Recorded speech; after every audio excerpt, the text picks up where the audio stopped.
සුබ දවසක් ඕගොල්ලෝ හැමෝටම. අදත් ඕගොල්ලෝ මගේ YouTube channel එකට සාදරයෙන් පිළිගන්නවා. අපි කලින් වීඩියෝ වල කතා කරේ Toolbar එක ගැන. අදත් කතා කරන්නේ අපි Toolbar එක ගැන. කලින්ම කතා කරේ line, polyline මේ දෙක ගැන. අද අපිට කතා කරන්න තියෙන්නේ 2 point 3 point කියන දෙක. මේ 2 point කියන එකෙන් අදහස් කරන්නේ point දෙකක් දීලා තමයි circle එක අඳින්න ඕන. මම මේ වගේ ලයින් එකක් මට ලේසි නිසා අඳ ගන්නම්.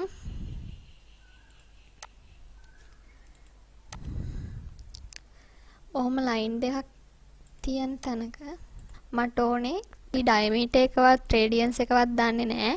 හැබැයි අපිට ස්ථාන දෙකක් ලකුණු කරලා සර්කල් එකක් ඇඳ ගන්න ඕනේ. අපි ඒ වගේ අවස්ථාවල 2 point කියන එක අරගෙන පළවෙනි තැනයි ඊළඟට එන්න ඕන තැනයි ලකුණු කරනවා. හරි, ඔන්න අපේ වෘත්තය දැන් ඇඳලා ඉවරයි. මේ විදිහට තමයි 2 point කියන එක අඳින්නේ. අපි බලමු දැන් 3 point කියන එක කොහොමද වෙන්නේ කියලා. 2 point කියන එක ස්ථාන දෙකයි නම් මේ 3 point කියන එක ස්ථාන තුනක් එන්න ඕන. මම ස්ථාන තුනක් ලකුණු කරගන්නවා. පළවෙනි ස්ථානය මෙන්න මෙතන, දෙවෙනි ස්ථානය මෙන්න මේ සර්කල් එක, තුන්වෙනි ස්ථානය මෙතන. ඒ විදිහට තමයි මේ 3 point කියන එක කරන්නේ.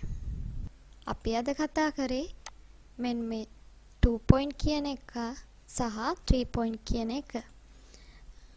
මගේ channel එක subscribe කරලා මාත් එක්ක දිගටම රැඳිලා ඉන්න කියලා ආරාධනා කරනවා.